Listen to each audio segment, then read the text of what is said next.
How to comment on Facebook Reels. So if you watch a lot of Reels through Instagram or Facebook, it's real easy to comment on them. So through Facebook, what you want to do is go to your Facebook.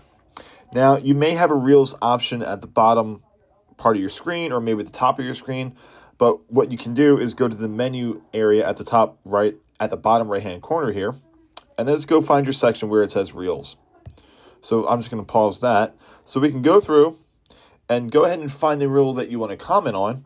And on every reel, you'll have at the far right side, you'll have a like area and a comment area and a share area. So what we can do is go ahead and comment. And let's just say this is a good one. And then go ahead and hit the send button there. And that's it. That's how you would comment on Facebook Reels. You can go through and comment on more Reels if you want. And that's it.